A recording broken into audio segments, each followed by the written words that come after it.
Greetings, fellow theater history students. For those of you whom I don't know, my name is Justin Kalin, and my presentation today is all about Commedia dell'Arte. So, as one of the most iconic forms of comedic entertainment and a major predecessor to modern comedic styling, Commedia dell'Arte was known for its use of masks, improvisation, physical comedy, and stock characters. This performance style quickly spread across Europe, where it was performed regularly for about 200 years. By the 18th century, regular performances had sort of ceased, but its influence can be traced throughout the works of dramatists like William Shakespeare and Moliere to contemporary television and cinema. So this presentation is going to trace that influence throughout history and include an overview and an examination of some of the more major commedia aspects.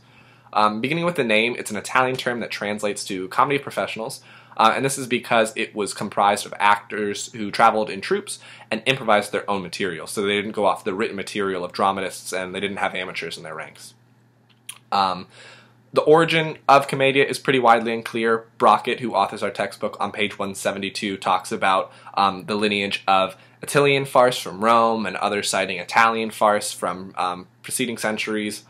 None of them are particularly known to be singularly true above any of the rest. What is likely is the case is that they all probably influenced Commedia to some varying degree.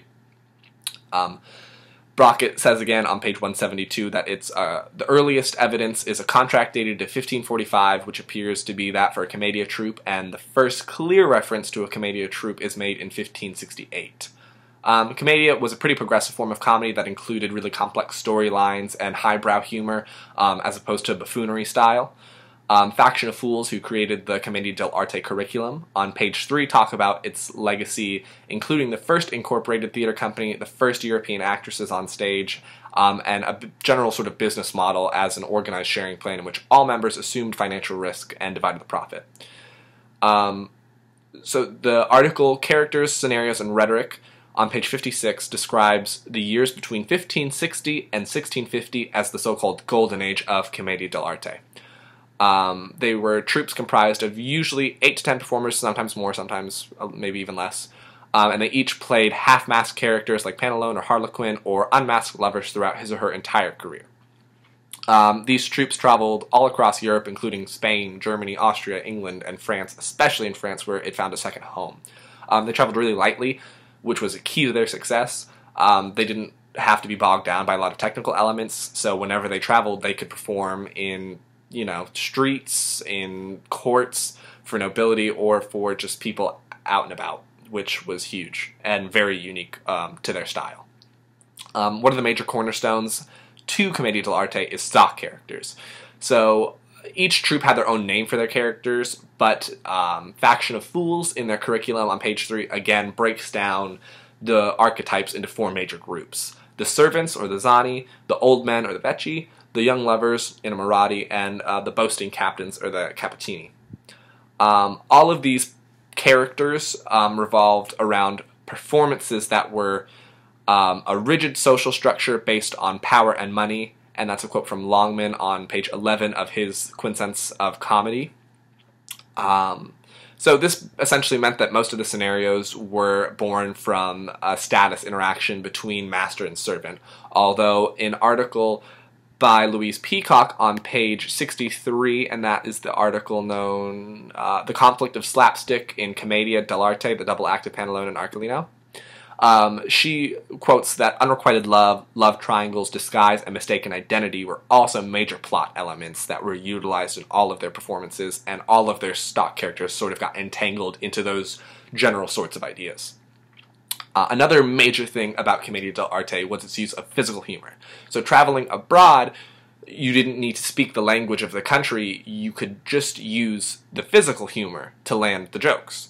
And a lot of the physical style was recycled, and that was known as lazzi, which were polished jokes, bits, gags, feats of acrobatics, displays of skill, or comedic shtick that were inserted into a performance wherever the actor thought appropriate, and that was a quote from Faction of Fools on page 5. The use of improv was another landmark sort of thing. There are a lot of hypotheses considering why improv was the method of choice, and to varying degrees, most are probably correct. And these reasons include traveling players depended upon tailoring their performances to various performance locales and to certain audiences, actors improvised their own material so that they didn't have to worry about it being competing with other troupes. It couldn't really be stolen. And these are all reasons introduced in the article Improvisation in Commedia dell'Arte in its Golden Age on page 262. So without the use of dramatists' work and written writing, it was completely unique and a testament to the skill of the actors, although it wasn't always widely received, especially by dramatists, because it meant their work wasn't getting utilized. Masks were another huge part of Commedia dell'Arte, and similar to physical humor and their costumes being so unique, the masks immediately alerted the audience as to who was who and what were they doing on stage and sort of what their emotional state was, because those masks were very expressive.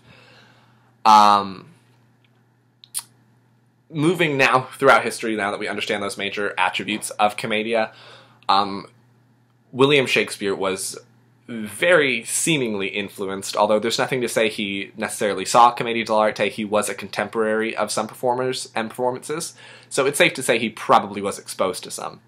And if you look at his works, it becomes really quite evident. He has one of the earliest English mentions of Zanny in reference to a follower or as a clown in his play Love Labour's Lost.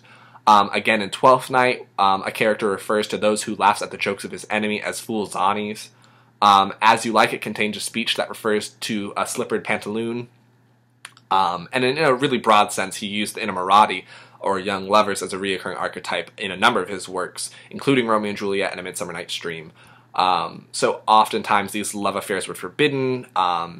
Their higher-ups, the bitter old men characters, always took issue with it and always intervened and always tried to make it impossible for the two young lovers to unite. So it's clear that that was a very popular story among Commedia characters and performers and audiences, and it was so well received when Shakespeare wrote it as well.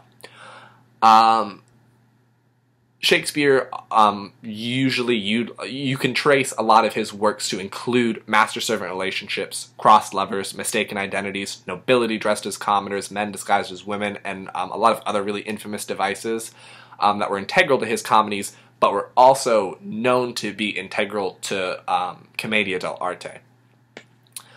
Another major dramatist that was very seemingly influenced was Molière.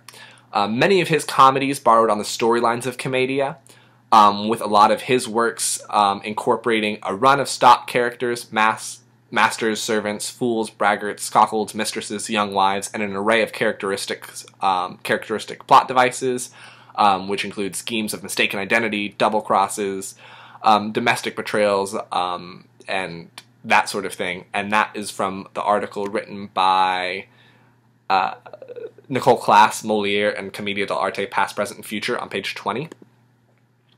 If you look at Tartuffe, especially as an example, you'll see a lot of really striking parallels. He uses a pair of young lovers and a miserly old man who supervises them. The daughter is promised to marry Tartuffe, and the young lovers object and have to find ways to show that Tartuffe is not who he says he is, a case of mistaken identity and intrigue.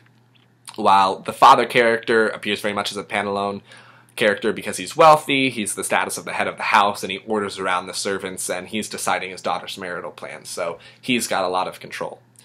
Tartuffe spends a majority of the play deceiving and posing as a pious leader, but whenever he's confronted, he always is able to outsmart whatever the trap is set by the family. And that's until the very final moments of the show when the tables are turned and Tartuffe is arrested. So in the end, the family is saved and the father announces the wedding of the young lovers, so there is a happy ending, which was generally the case with Commedia as well. You didn't usually end on a sour note. Traveling through history, stock characters and those plot devices were seen again and again to varying degrees, but come the early 1900s and Commedia seems to have found another booming market. Silent films lasted roughly about 30 to 40 years, but during those 40 years, they were quite landmark, and they clearly incorporated a lot of Commedia influence. A lot of their entertainers, including Charlie Chaplin and Marjorie Beebe, were known for their use of slapstick comedy in silent film. And the name slapstick alone is derived from Commedia dell'Arte. In Ian Crane's article titled how the slapstick came to be applied to Marjorie Babe's bottom. On page 505, he talks about the slapstick being a comedic weapon utilized by the Harlequin. The slapstick was a hinged wooden bat or paddle that the Harlequin used to beat the posteriors of the people he disliked, and those battling him would be hit with it, so the audience would always get a great laugh out of that. And it didn't actually cause pain to the recipient. It was just the sound of the slapstick. Marjorie Babe was a really lauded slapstick comedian. She was described by Ian Crane on page 508 as the mistress of the pitfall. Not an easy a technique as it may seem. She was forever falling down on her bottom. And what was so interesting about this was the fact that the humor of falling on your butt or getting slapped on your butt was very much male-dominated, but she was a female actress in the time that didn't shy away from doing that. Influence of Commedia is still seen in her character, who was very popular, Marge Martin, who Ian Crane describes as a less than dutiful daughter making eyes at the boys from the wrong side of the tracks, very much latter-day Kalin, a famous stock character. However, the undisputed king is Charlie Chaplin, who created his own stock character known as the Tramp, and he's one of the most iconic of all silent film history. Like the Harlequin, he was a really physical character, known for his costume. He wasn't the brightest character, usually falling to the victim of ill-timed circumstance or some strange object. Longman, in his article in Sense of Comedy, on page 13, talks about Charlie Chaplin had an extraordinary comic encounters with things in all of his films. He often exhibits a strange kind of aplomb to encounters, as if occupying stoically to the situation dictated by the object. So he was the victim of inanimate objects or crazy circumstance, but was still very comedic in all of what he did. Eventually dialogue and sound introduced to film, and you got television, which was a major landmark, again, for entertainment, and still incorporated a lot of Commedia influences. You see in a lot of 1950s shows like I Love Lucy and the Three Stooges, Commedia style of slapstick and physical comedy were used. You see Lucy and Ethel always in some sort of physical happenstance that they have to overcome, and especially the case in the Three Stooges. Even until today, you see shows like Saturday Night Live. Just the structure alone, it resembles a lot of Commedia because it's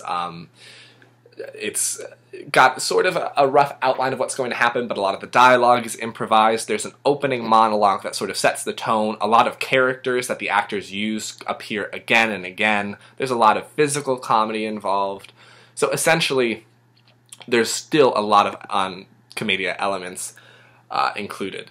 So that has been my presentation. I hope you got something out of it. Thank you guys so much.